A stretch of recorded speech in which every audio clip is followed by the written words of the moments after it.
Hoy estamos iniciando una nueva serie que va a durar todo el mes de octubre y culminamos con una semana de énfasis especial con un pastor invitado. Como siempre, las semanas de énfasis empiezan jueves en la noche, viernes en la noche y sábado y domingo, 4 prédicas distintas.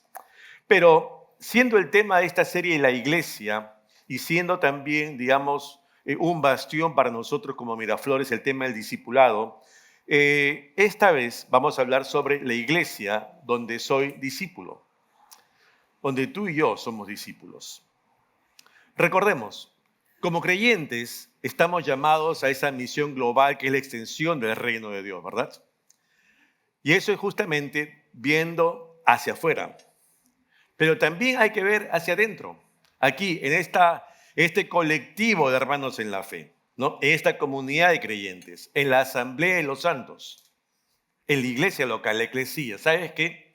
Y hay que ver justamente, y hay que leerlo también, entre otros pasajes, lo que dice Dios en su palabra en Efesios 4, cuando está hablando de los dones del Espíritu que sirven para la edificación del cuerpo de Cristo. Efesios 4, verso 16 dice lo siguiente: y todo el cuerpo, bien concertado y unido entre sí por todas las coyunturas que se ayudan mutuamente, según la actividad propia de cada miembro, recibe su crecimiento para ir edificándose en amor.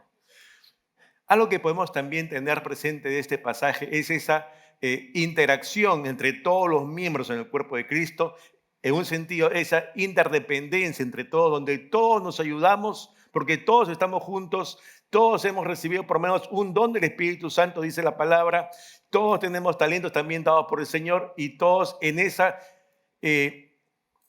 conjunto de acciones que todos vamos desarrollando, vamos todos también edificándonos unos a otros. Todos parte de este cuerpo. Y entonces vamos creciendo en la fe. En este contexto, donde vemos que nos necesitamos unos a otros, vamos a hablar también justamente del discipulado que se da entre nosotros. Por ello, hay que comprender algo, que en este proceso de madurez espiritual tenemos que comprender bien qué cosa es el discipulado y qué implica ello. Para esto, tú puedes ver hoy las redes sociales, ¿verdad? Y ahí hay un icono que dice seguidores, ¿verdad? Y entonces, en las redes hay seguidores, pero no te hace una red un discípulo. No te hace un discípulo.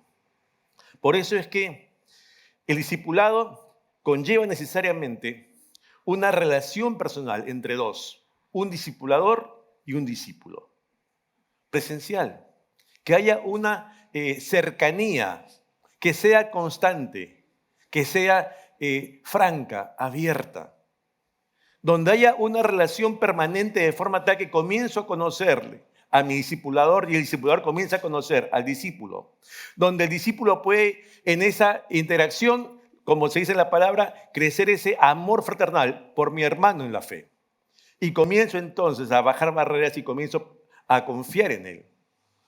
Comienzo a entablar una relación de amistad en el Señor. Él o ella, quien fuere mi discipulador según el caso. Y es entonces que yo puedo comenzar a respetarlo, comenzar a confiar en mi discipulador. Estoy dispuesto ya a oír sus observaciones, sus correcciones, sus amonestaciones, porque se está gestando un vínculo. ¿Te das cuenta? Por eso es que el discipulado en sí no se logra a través de las multitudes. A través de las multitudes hay enseñanzas, hay prédicas, pero el discipulado es cercano, íntimo, personal.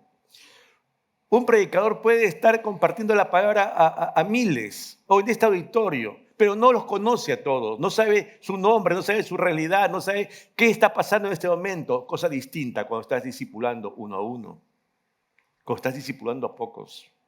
Sí sabe lo que acontece en su vida. Y entonces puedes tener un acercamiento más directo a esa persona. Es por eso que no se logra discipular a otro o ser discipulado siguiendo reels. No se logra ser discipulado viendo prédicas por YouTube de diversos pastores. No se logra ser discipulado así. ¿Necesitas qué? La interacción con otro. Necesitas eso. Quiero compartir contigo por eso en esta mañana rápidamente, por razón del tiempo, 4 etapas que debemos considerar al discipular y ser discípulo. La primera de ellas, discipula considerando el interés. ¿El interés de quién? De aquel que quiere ser justamente discípulo. El discipulado de esta primera etapa se inicia con una etapa de observación de parte de aquel que es discípulo. Y por eso hay que ver cómo lo hizo Jesús de Nazaret.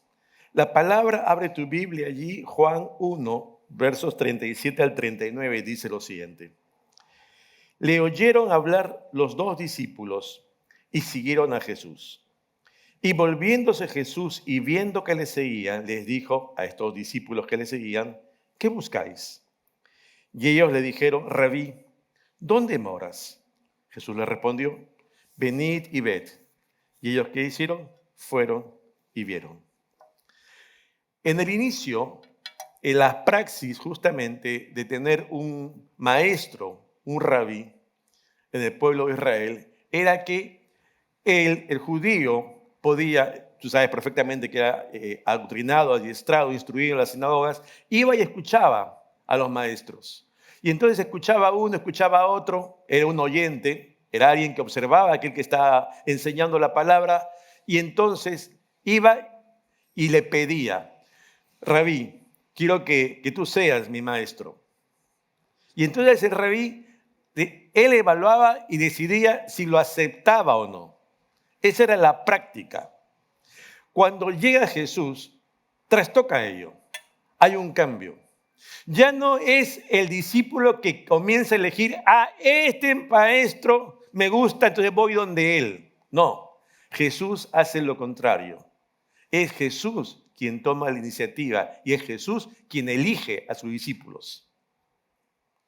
Y es por eso que tú ves aquí a estos 2 hombres, 2 discípulos que son discípulos, si lees el pasaje entero, de Juan el Bautista.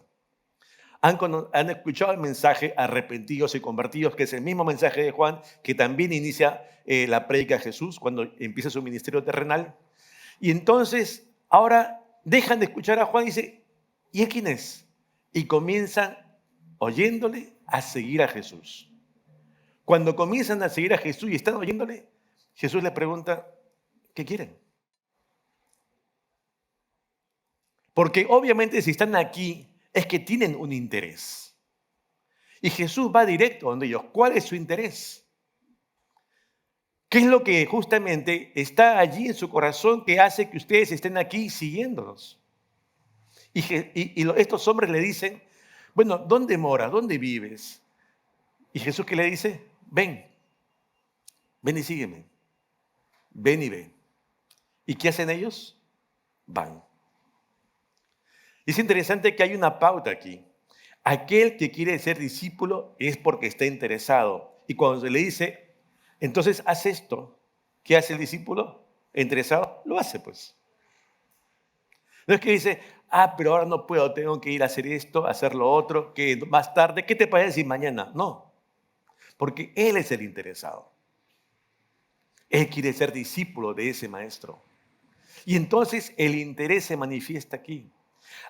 Para ser discípulo a alguien, ese discípulo no puedes tú discipularlo a la fuerza. Tiene que mostrar un interés. Yo quiero aprender.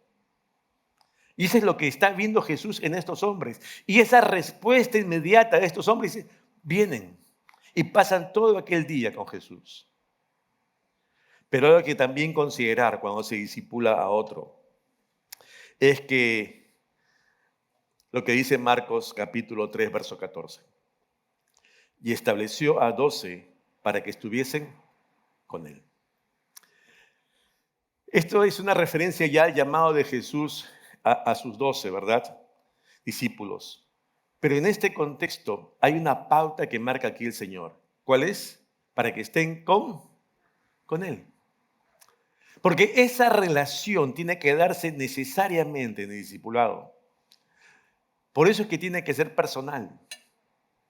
Por eso es que tiene que ser constante. Por eso es que tiene que ser intencional.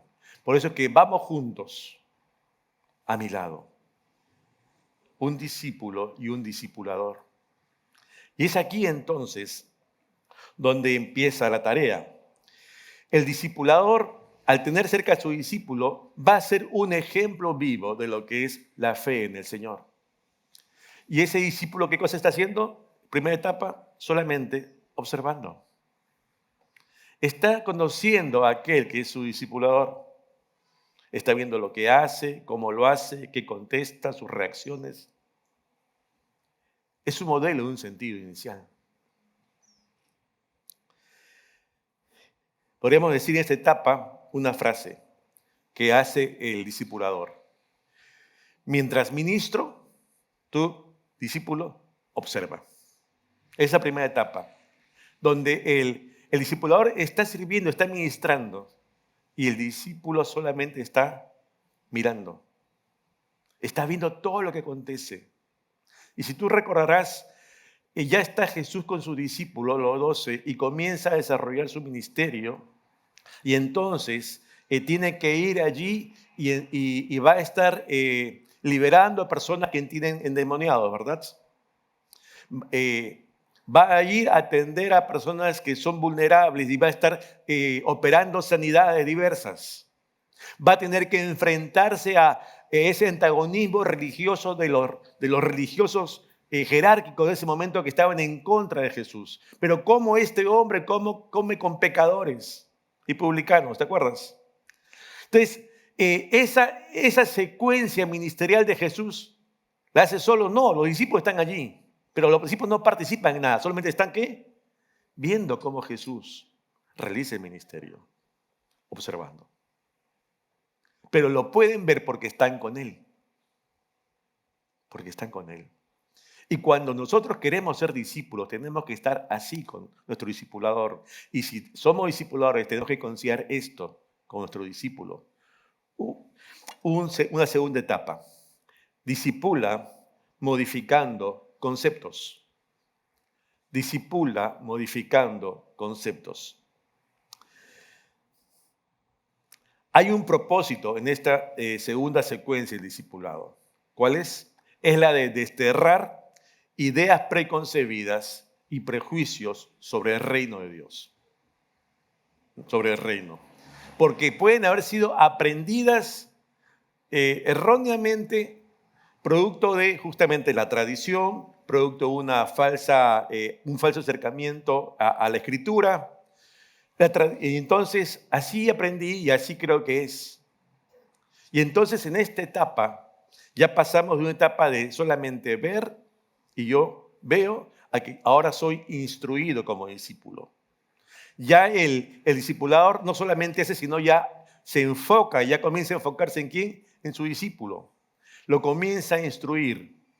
Discipula modificando conceptos, recuerda. ¿Por qué? Porque hay situaciones que necesita comprender ese discípulo que tiene que corregir en él. Y es por eso que la enseñanza del discipulador va enfocada también en mostrar diversas realidades y luego hacerle preguntas que le lleven a ese discípulo a interiorizar la situación y darse cuenta si está bien o está mal, en qué está mal y en qué tiene que corregir, para entonces interiorizar el concepto correcto, verdadero, fijarlo en su corazón y entonces no habrá viento de doctrina que lo mueva.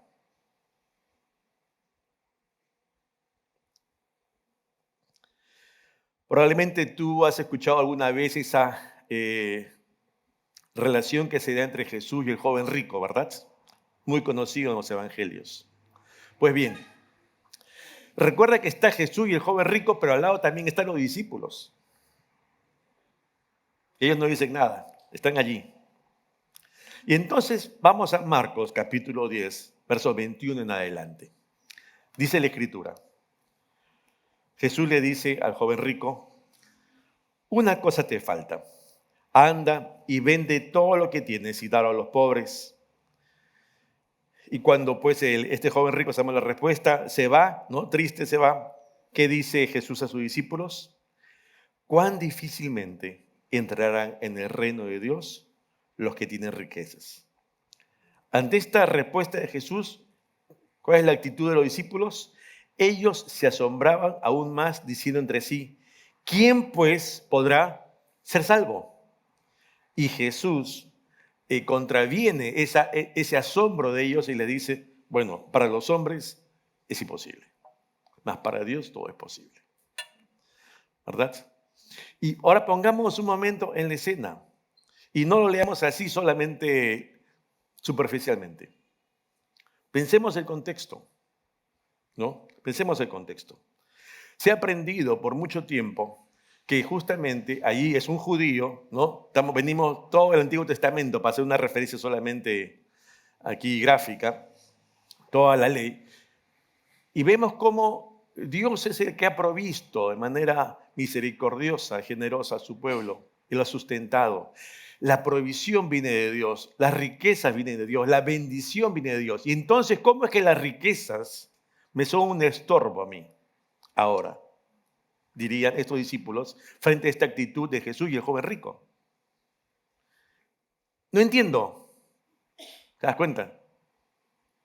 ¿Qué está pasando aquí? Por eso el asombro de ellos ante la respuesta de Jesús.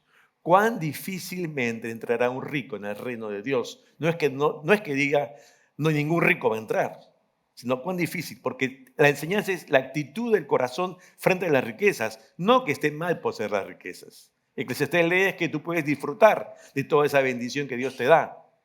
No es mal tener riquezas, el tema es la actitud frente a las mismas. Y entonces justamente aquí Jesús está enseñándoles esto.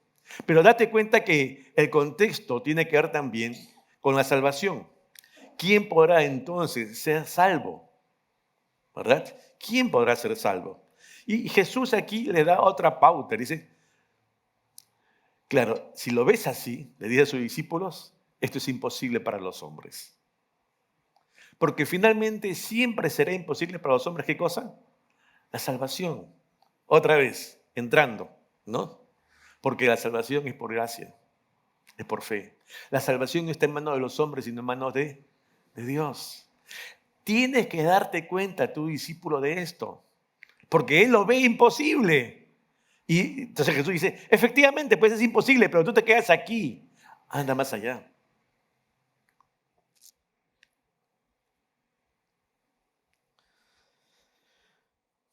Por eso es que estamos obligados, pues, a pensar y darnos cuenta.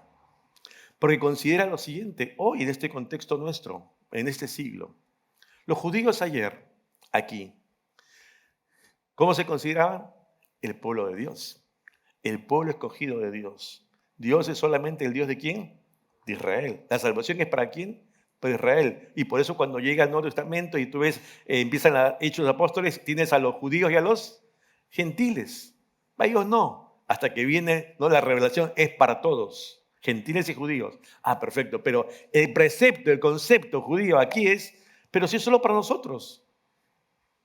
Entonces Jesús tiene que enseñar, eso está mal. Si hoy en este siglo, y lo que hemos vivido también en el anterior, ¿verdad? ¿Qué pasa?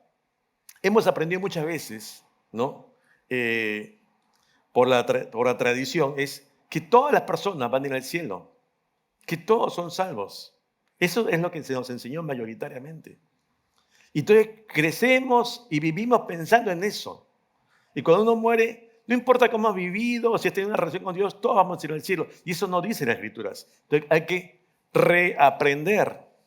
Y eso aquí nace un discipulador con su discípulo. Porque la salvación solo es por fe. La justificación es por fe. No tiene que ver en las obras. Y entonces, en este proceso de vamos haciendo preguntas para que nos demos cuenta nosotros qué es lo que hay que corregir, es lo que justamente está haciendo aquí Jesús con sus discípulos. Y ellos darse cuenta, es esto así. Porque tienen preconceptos sobre algo y se dan cuenta que tienen que dar un giro. Tú te acordarás de esa enseñanza de Jesús. Porque recuerda, todo judío desde niño se instruía en las Escrituras, ¿verdad? Ya desde jovencito está yendo a la sinagoga a aprender con los rabinos. ¿Sabían la Torah? ¿Sabían la ley, sí o no? Claro que sí. Habían sido instruidos en los caminos del Señor. Sin embargo, cuando llega aquí Jesús, ¿sabes qué dice? Escuche bien, y tú lo has leído. ¿Oíste que fue dicho? ¿No? Mas yo os digo, ¿qué está diciéndole? Han aprendido mal. Esto es lo correcto. Así se debe entender. Eso está haciendo. Hay una corrección de parte del discipulador a su discípulo. Mire, esta es la manera correcta. Y nos quedamos muchas veces con la tradición, que así lo aprendí antes y así siempre debió ser, y no siendo lo correcto, finalmente, siempre. La idea aquí es, discipulador, mientras enseño, tú enmienda, tú corrige, que eres el discípulo.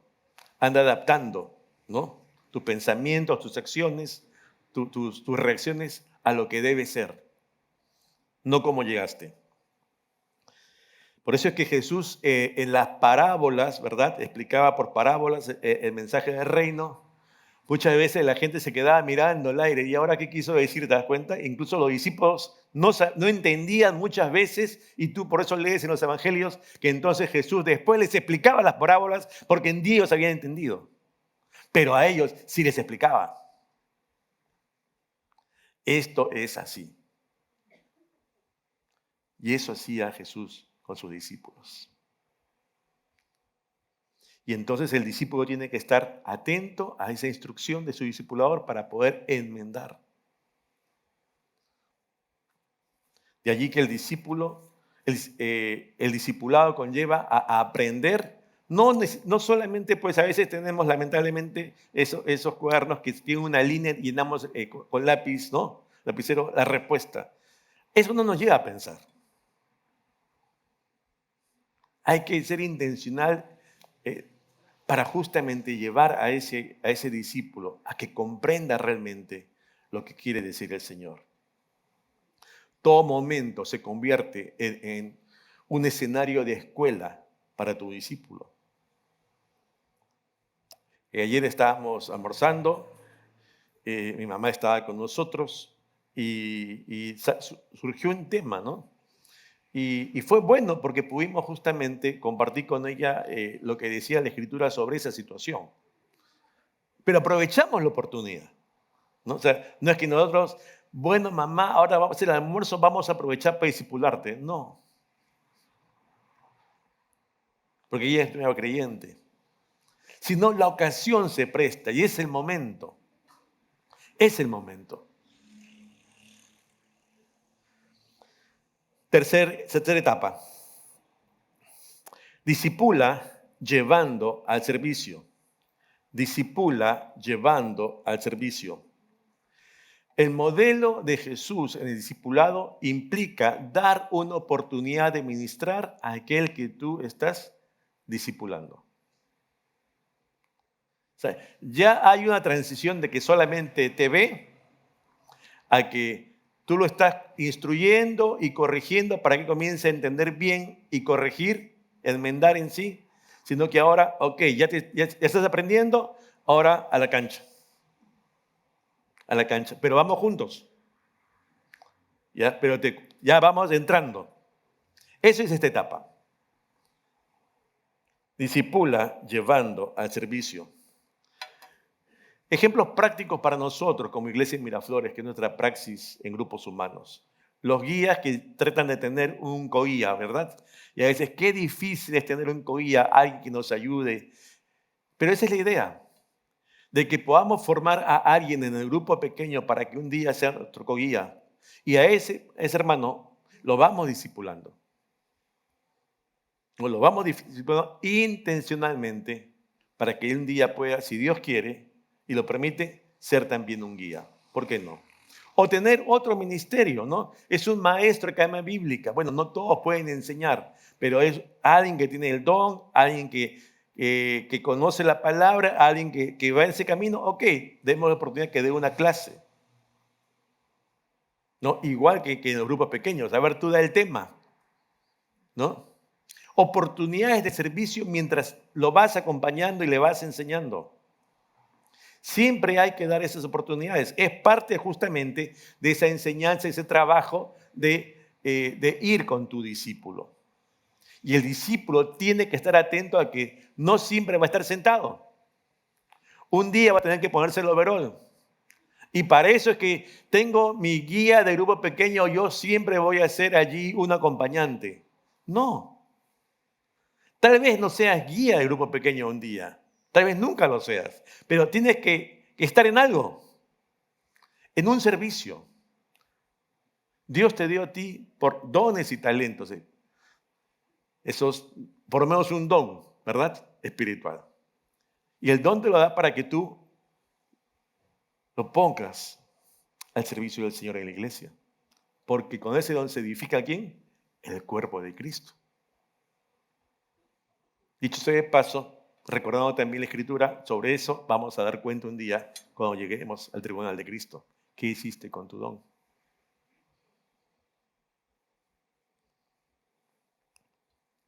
Ahora bien, cuando soy incorporado yo de parte activa del ministerio, ¿qué sucede? Me doy cuenta como discípulo que la labor ministerial, el servicio del Señor, la adoración, no es solamente del otro. ¿Es de quién? Es de todos. Y es también mía. Y yo estoy allí. Y es ese punto donde hay que llevar también al discípulo. Y es ese punto donde todos como discípulos debemos llegar un día, darnos cuenta que también en la práctica yo también soy corresponsable de llevar adelante la iglesia del Señor, sirviendo. De una u otra manera. De una u otra manera. Es entonces que Jesús va a decir, dice Mateo 10, verso 1. Entonces, llamando a sus 12 discípulos, les dio autoridad sobre y para. El envío ministerial conlleva ¿qué cosa? Responsabilidad, ¿no? Hay un encargo, lo hace responsable, pues, porque está diciendo da la clase y da el tema, pero conlleva también autoridad. Responsabilidad y autoridad van juntos. Entonces no podemos darle son de responsabilidad y no autoridad, tenerlo presente. Pero también Mateo 10:5 dice, a estos 12 envió Jesús y les dio instrucciones diciendo, cuando tú le envías a servir, tienes que darle las instrucciones perfectas, completas, para que tenga pautas, ¿no? Andas esto y no le dice nada más. Solo le hace requerimiento y no le dice ni cuándo, ni cómo, ni dónde, y si hay problemas, qué cosa hacer, no le dice nada. No, tienes que decirle todo. Y Jesús lo hizo así. Si tú lees Mateo 10, vas a encontrar una serie de pautas que da Jesús a sus discípulos cuando los envía al campo. Haz esto, no hagas esto, y si pasa esto, haz esto otro, ¿no? No entres, sal de la ciudad, ¿no? Sacude el polvo de tus pies. Entonces, le da pautas en las cuales los discípulos ya tienen presente, si esto debo hacer, esto no debo hacer. En un sentido, los discípulos, cuando son enviados y son instruidos debidamente, saben lo que se espera de ellos. Saben lo que se espera de ellos. Ese discípulo sabe cómo hacerlo y sabe qué resultados pueden llegar al final. Sabe eso también. Sabe el discípulo que al retorno va a dar cuenta. No es que yo lo hago y ya terminó. No, tengo que dar cuenta. Es una pauta ministerial, pauta de iglesia, dar cuenta. Cuando un misionero sale, da cuenta a la iglesia enviadora. Da cuenta. Nosotros recibimos informes bimestrales o trimestrales de los misioneros a cuerpo pastoral, ¿no? Y nosotros nos enteramos, están haciendo esto, haciendo lo otro, esta necesidad, este motivo de oración. Permanentemente, dan cuenta.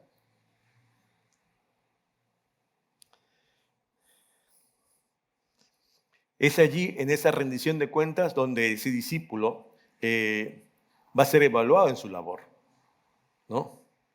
Va a ser animado, va a recibir consejo, va a recibir corrección y nuevas instrucciones para la próxima misión, porque ya está empezando en el servicio, en el campo. Jesús envió a 12, después envió a 70, pero no los llamó y ahora vayan al campo. No, hubo un proceso de aprendizaje previo antes de enviarlos. Antes de enviarlos. Y los discípulos fueron conscientes de que al retorno Jesús estaría allí esperándoles. Muy importante. No los abandona, están allí. Por eso la idea aquí es, mientras dirijo, es lo que dice el discipulador, mientras yo dirijo, ¿tú qué cosas? Tú practica, entra al campo. En el seminario se dice, un curso es práctica ministerial. Práctica ministerial. ¿No? En las universidades es la práctica preprofesional, otros tienen práctica profesional, ¿verdad? Pre y la práctica pro. Ok. Es esta etapa justamente donde estás aprendiendo ya en el campo mismo, ya no es la teoría, ya no es el libro, ya no es el aula, ya no es solamente lo que te enseñó tu discipulador, sino ya estás en el terreno. Estás aprendiendo, te están corrigiendo ya sobre la marcha.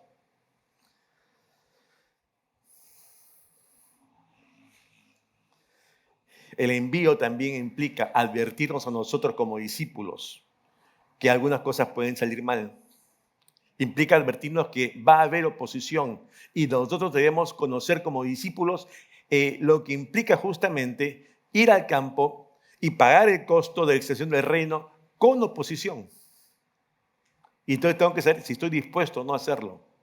Y ahí justamente se verá cómo estoy delante del Señor. Lucas 10 dice lo siguiente. Volvieron los 70 con gozo, diciendo, Señor, aún los demonios se nos sujetan en tu nombre. Y Jesús les dice, pero está bien, está lindo, pero no os regocijéis de que los espíritus se sujeten, sino regocijaos de que vuestros nombres están escritos, ¿dónde? En los cielos. Miren, es maravilloso que ustedes hayan tenido autoridad y los espíritus se sujetan, pero no pierdan la perspectiva. Esto es algo del momento. Fíjense en lo que es eterno y trascendente, que sus nombres están escritos en el libro de la vida. Corrigiendo. Jesús no deja de hacer eso. Reenfócate, está bien, qué bendición, pero no es lo principal. Jesús permanentemente instruyendo ¿a quién? A sus discípulos. Los discípulos tienen que parar la oreja y decir, estos siguen trabajando en mí. Y estar dispuesto. Estar dispuesto. Todo corre, ya nos ganó el tiempo. Cuarto punto, cuarta etapa. Discipula delegando tareas. Esta es la etapa final, ¿no? Ya el discípulo ha interiorizado realmente lo que implica justamente el servicio, el concepto de reino, lo que es el ministerio, cuáles son las implicancias y el costo que es estar ya allí ministrando, yendo adelante. Y entonces acontece lo siguiente, que Jesús ya estuvo anteladamente diciéndole a sus discípulos, ¿qué cosa? Voy a ir a la cruz. Voy a morir. ¿Qué está diciendo entre líneas que no les dice textualmente? Va a haber este tiempo que estoy con ustedes, ojo, es temporal. Es que es mi grupo pequeño y mi guía tiene 25 años de guía y yo sigo aquí. No. Es temporal, porque yo un día debo de abocarme también al ministerio. Y entonces Jesús dice, va a haber un momento que ya no voy a estar con ustedes. Ya no voy a estar con ustedes, les voy a dejar el Espíritu Santo, enviaré el Espíritu Santo, pero ya ustedes para esto están siendo preparados. Para que ustedes asuman las riendas del ministerio, porque ya no voy a estar yo, el Espíritu Santo vendrá sobre ustedes y en el poder del Espíritu harán la obra, pero serán ustedes los encargados. Y eso fue inculcando permanentemente, ¿quién? El discipulador a sus discípulos. Mi discipulador no siempre estará conmigo. Es un tiempo que lo va preparando justamente para que llegue a la tarea y se dé cuenta y lo suelta. Ahora tú te vas a encargar, vas a asumir las responsabilidades y además ahora tú vas a ser un discipulador. ¿De quién? De otros, pues. Ya te toca. No solamente un servicio, sino también ser tú ahora discipulador de otros como a ti te discipularon. Como a ti te discipularon.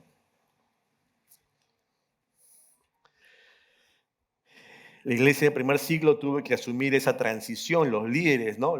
De ese primer siglo ven a Jesús morir, ven la resurrección, esa ascensión, ese despido majestuoso y la llegada de Pentecostés y empieza la persecución. En todo eso ya los discípulos están allí. Y Jesús, pero la obra no se queda estancada.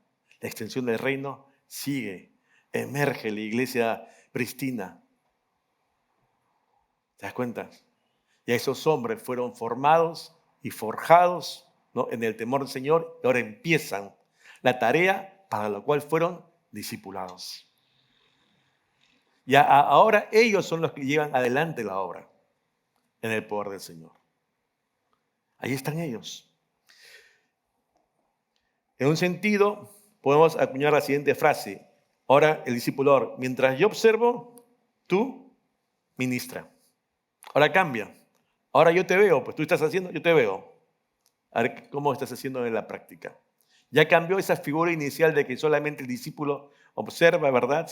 Y es instruido, entra a la práctica, ahora ya es el responsable. Ya es el responsable. Porque este discipulador se va a ir a otro lado, a discipular a otros, hasta que el Señor lo lleve. Esa es la figura cuando hablamos de la iglesia, del cuerpo de Cristo, donde todos vamos siendo edificados por la labor del uno con el otro.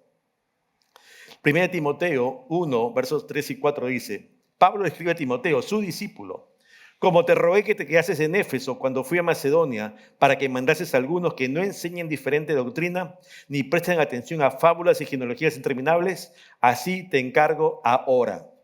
¿Qué está diciéndole Pablo a Timoteo, que es el pastor Timoteo, que está ahora en la iglesia de Éfeso?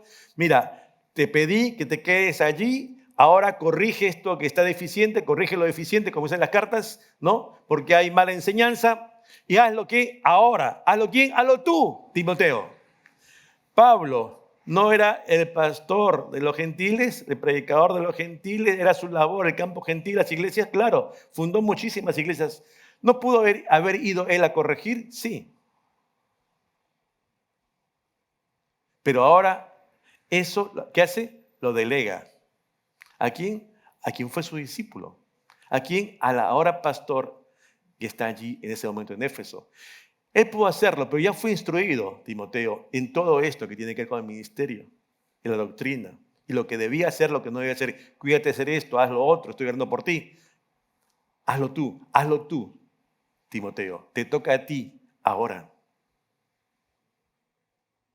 Y Timoteo va a tener que hacerlo. Es parte ahora de su ministerio, es parte de su responsabilidad, es lo que se delega y él tiene que asumirlo. Ya no es Pablo, ¿te das cuenta? Es Timoteo. Hay una etapa en que debemos asumir responsabilidades, conscientes que ya nos toca a nosotros. Nos toca a nosotros, a cada uno. Y el Señor en su gracia irá tratando con cada uno y perfeccionando los dones de cada uno para hacer de mayor bendición a los demás, ¿verdad? Es así, siempre es así. Por eso, cuando tratamos de discipulado, no debemos enfocarnos solamente en uno y en el hoy.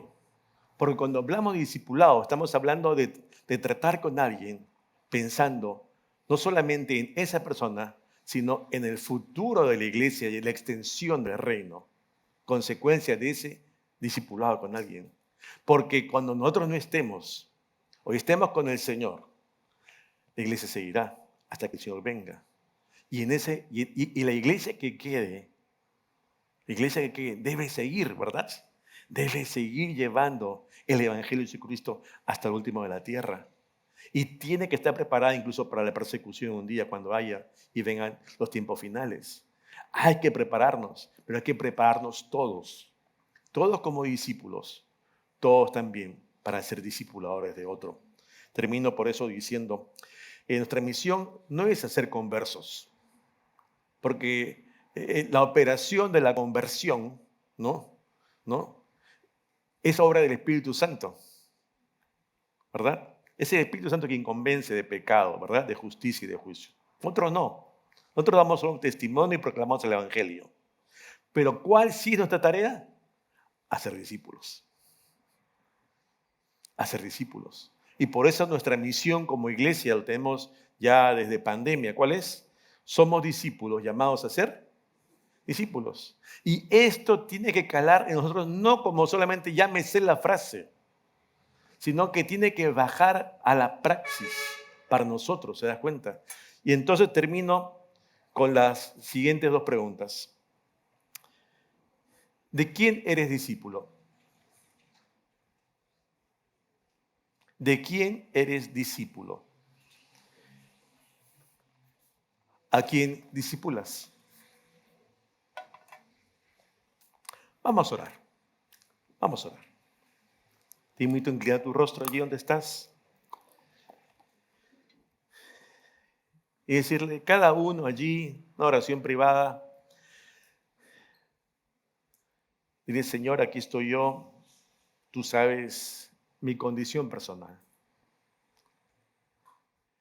Y responde estas preguntas al Señor allí en tu sitio.